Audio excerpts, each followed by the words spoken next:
साथियों, जय श्री राम, जय बालाजी महाराज की। आपका हमारे यूट्यूब चैनल हनुमंत कृपा 0005 में स्वागत है। साथियों, प्रतिदिन की तरह आज भी हम आपके लिए सत्संग लेकर उपस्थित हुए हैं। आज के सत्संग अमृत में आपके लिए हमारा आज सत्संग रहेगा, सब कुछ भगवत सेवा के लिए। तो साथियों, सेशन में आगे बढ़ने से पहले मैं आपसे निवेदन करना चाहूँगा कि अगर आप हमारे चैनल पर नए हैं तो अभी आप चैनल को सब्सक्राइब कर लें, बेल आइकन को प्रेस कर लें, जिससे हमारे वीडियो का नोटिफिकेशन सबसे पहले आपको प्राप्त हो। तो चलिए साथियों, आज का हम श्री हरि की कृपा से आज का सत्संग प्रारंभ करते हैं। आप चित्त लगाकर सत्संग का श्रवण करें। याद रखो, तुम्हें जो तन मन धन शक्ति बल बुद्धि विवेक पद अधिकार मिला है, सब भगवत सेवा के लिए मिला है। आप यह स्वीकार कर लें कि जो भी तन मन धन शक्ति बल बुद्धि विवेक पद और अधिकार जो भी आपको मिला है, वह सब भगवत सेवा के लिए मिला है, ऐसा आप स्वीकार कर लें। यही उनका सदुपयोग है। बड़ी सावधानी के साथ प्रत्येक वस्तु का सदुपयोग करो, इसी में तुम्हारा कल्याण है और उस वस्तु की सार्थकता है। यदि तुम सावधानी नहीं रखोगे तो उनका दुरुपयोग होगा। शरीर को सत्कार्यों में नहीं लगाओगे, वह दुष्कार्यों में लगेगा। मन में सच्चिंतन नहीं करोगे, वह बुरा चिंतन करेगा। धन को गरीबों की सेवा में नहीं लगाओगे, वह विलास में लगेगा या नष्ट हो जाएगा। आप निश्चित मान लीजिए, जो भी आपके पास धन है वह गरीबों की सेवा या निराश्रितों की सेवा में नहीं लगाया गया, तो निश्चित मान लीजिए या तो वह विलासियता में खर्च किया जाएगा या वह नष्ट हो जाएगा। याद रखो, किसी भी वस्तु का सदुपयोग न करने पर या तो उसका दुरुपयोग होता है, जो नई नई बुराइयां पैदा करता है, जिनसे दुखों की नई नई भूमिका बनती है, अथवा वह वस्तु नष्ट हो जाती है। याद रखो, सबसे मूल्यवान वस्तु है समय और मन। इस कलयुग में सबसे मूल्यवान वस्तु है समय और धन।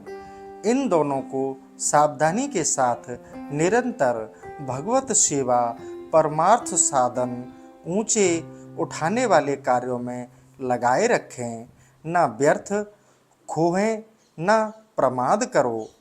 आलस्य और दीर्घ सूत्रता से समय व्यर्थ जाता है और न करने योग्य कर्मों में लगाने और करने योग्य कर्मों में न लगाने से प्रमाद होता है।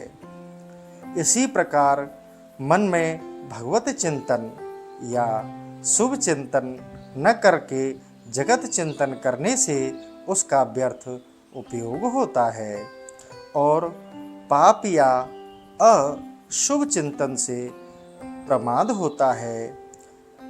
जब हम शुभ चिंतन ना करके जगत का चिंतन करते हैं तो उसका व्यर्थ ही उपयोग होता है।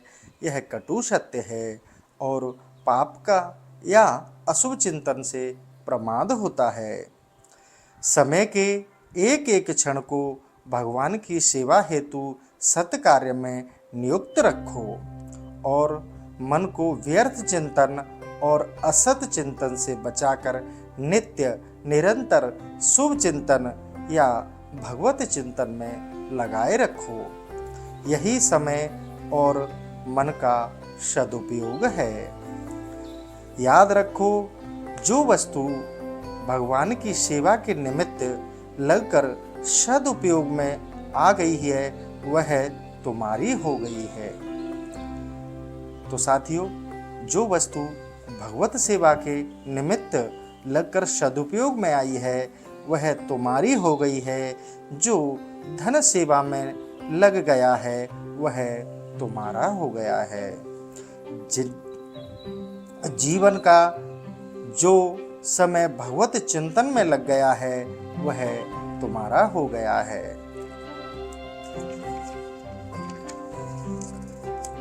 तन के द्वारा जितना सत्कार्य बन गया वह तुम्हारा हो गया।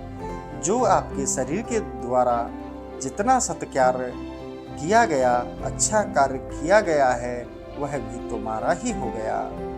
नहीं तो ये सब चीजें नष्ट होने वाली हैं। इन्हें बटोर कर और साज संभार कर रखने से ये नहीं रहती। प्रतिपल इनका नाश हो रहा है और अंत में ये सर्वथा नष्ट हो जाएंगी। जितना इनको तुमने सत्कार्य में लगा दिया उतनी ही इनकी सार्थकता हो गई। याद रखो, मानव जीवन का एक एक क्षण अमूल्य है, वह बेशकीमती है। आपका प्रति क्षण एक एक क्षण अमूल्य है, क्योंकि भगवान की स्मृति में सेवा में लगने पर वह परम दुर्लभ भगवत प्राप्ति में हेतु बनता है। गया क्षण फिर लौटकर आता नहीं, अतएव प्रत्येक क्षण को भगवान की सेवा में ही नियुक्त रखो। जरा सा भी भगवान की स्मृति सेवा में अंतर ना पड़े। श्वास प्रश्वास की भांति लगातार भगवान की स्मृति सेवा बनती ही रहे। तुम कहीं भी जाओ, तुम्हारे कार्य का बाहरी निर्दोष रूप कुछ भी हो, भगवान मधुर स्मरण कभी नहीं भूले और प्रत्येक कार्य के द्वारा तुम सर्वत्र स्थित भगवान की सेवा ही कर रहे हो। यह निश्चय बना रहे, ऐसा कर पाए तो तुम सदा सर्वत्र भगवान का साक्षात्कार और दिन भर उनकी पूजा का ही पवित्रतम कार्य करते रहोगे। यही तुम्हारे जीवन का सदुपयोग होगा। तो साथियों, आज का हमारा ये छोटा सा सेशन सत्संग का कल फिर आपके लिए नए सेशन के साथ उपस्थित होंगे। इसी के साथ साथियों, जय श्री राम, जय बालाजी महाराज की।